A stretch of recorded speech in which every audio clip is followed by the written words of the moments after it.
నమస్తే అండి. ఇది కార్పొరేటర్ గారి భర్త కార్పొరేటర్ గారు వేలింగరావు అని వర్క్ ఆఫ్ శాసగిరిరావు అంటారు. వీళ్ళంతా వాళ్ళ అనుచరులు అనమాట. కావాలని కక్ష సాధింపుగా ఒక వైఎస్ఆర్సీపీ నాయకుడి పరిస్థితి నాకు ఇలా ఉంటే వార్డులోనే మిగతా సామాన్యుల పరిస్థితి ఏముంటుందండి? సామాన్యులు ముందు రాలేక ఇంకెందులైనా వాళ్ళతో సెటిల్మెంట్లు చేసుకుని వాళ్ళకి డబ్బులు ఇచ్చేసి వాళ్ళ బాధలు ఏదో ఆ రోజు పడుతూ వాళ్ళు ఏదో కట్టుకుంటున్నారు. నన్ను మా మదర్ ఉంటారండి ఇందులోని, నన్ను కూడా చాలా ఇబ్బంది పెట్టి పాత రేకుల షెడ్ దాన్ని రీమోడల్ చిన్న చేసుకున్నాం, పడిపోయిన రీమోడల్ని.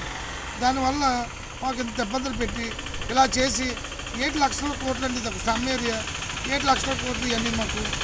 నేను దానికోసం ఇలాగా మాకు ఇబ్బందులు పెట్టి అన్నీ చేసి మమ్మల్ని ఇంత బాధపడిన ఆయనకు మరి ఏంటి కలిసి వస్తుందో నాకు అర్థం అవట్లేదు.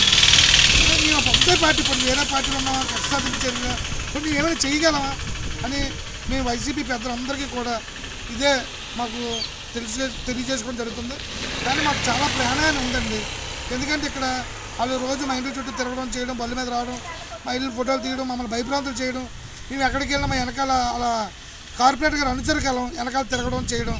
అంటే వాళ్ళకంటే మేము చాలా నామోషి చేసామంటే అందరికీ చెప్తున్నామట, వీడియోలు పేపర్లో వీడియోలు అవి పెడుతున్నామట, పేపర్లో చేస్తున్నామని మమ్మల్ని ఈ సంగతులు తేలుస్తామని చెప్పి మాకు ప్రాణాన్ని ఉందని మేము చాలా భయపడి ఇంట్లోంచి బయటకు రాకుండా ఉంటున్నాం.